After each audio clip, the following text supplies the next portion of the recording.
Now that we have a little bit of an understanding about atoms, how atoms interact to form molecules, and the nature of those interactions, we can begin to appreciate how the unique properties of water that arise because of the way oxygen and hydrogen interact together to form the water molecule make it so important for life. These properties include the fact that water is the universal solvent. Things dissolve well in water. It has cohesive and adhesive properties. It sticks to itself and it sticks to other things. It has a high surface tension. It has a high heat capacity. And ice floats. All of these properties of water arise because it is a polar molecule, which we should remember from our discussion on covalent bonds. Because water is a polar molecule, it's capable of forming hydrogen bonds with itself.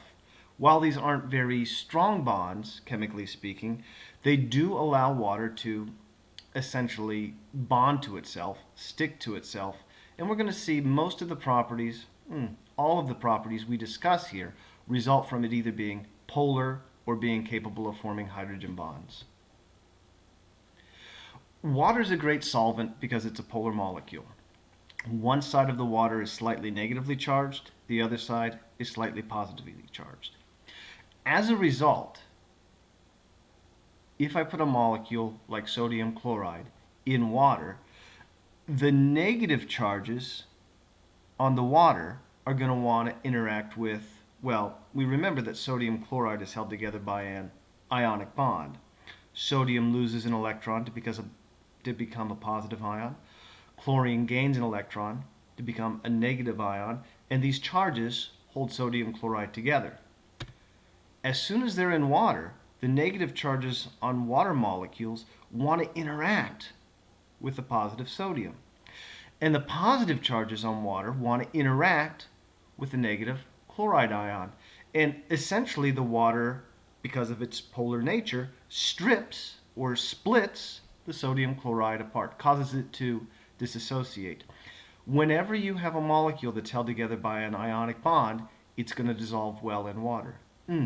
Whenever you have a molecule that has a charge associated with it, it's going to dissolve well in water.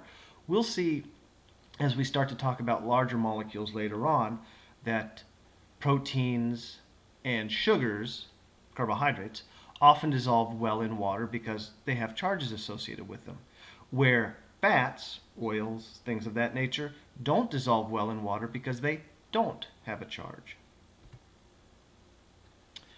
In addition to water being a great solvent, it also has cohesive adhesive properties.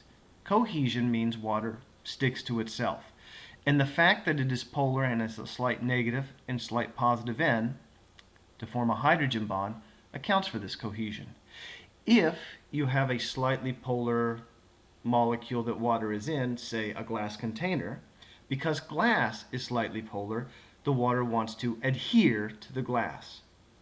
Also, surface tension is a result of water wanting to stick to itself, adhere to itself, because of the hydrogen bonds. As a result, if I put water in a graduated cylinder, I notice the water wants to, well, essentially climb up the walls of the graduated cylinder because it adheres to the glass. And because it's cohesive to itself, it kind of dips down in the middle as other water molecules are essentially pulled along up the side. Here I have two pieces of plastic. One piece of plastic I pushed through the surface of the water and you'll notice that it sinks.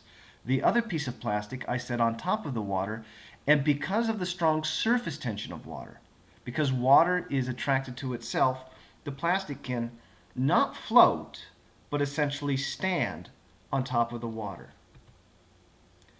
Water also has a very high heat capacity. It doesn't like to change its temperature. This is important for us because we are mostly water. And it's not too difficult for us to maintain a constant temperature of about 37 degrees centigrade because since we are mostly water, the water in our bodies doesn't like to change its temperature readily. You could go outside and have the temperature go from, well, 80 degrees Fahrenheit down to 50 degrees Fahrenheit, and though you might just get a little bit chilly, Your body doesn't have to put too much effort into maintaining that constant internal body temperature. Finally, ice floats. When water gets colder, it becomes less dense. It expands.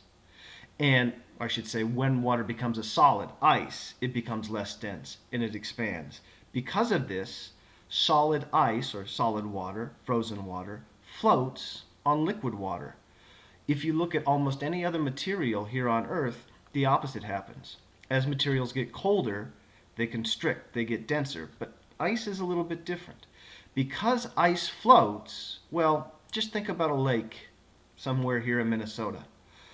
During the winter, the ice on the top of the lake freezes as the temperature goes down, and the ice stays floating on top of the lake so that in the spring, when the sun hits it, that ice is in relatively direct contact with the sunlight and can melt rather easily.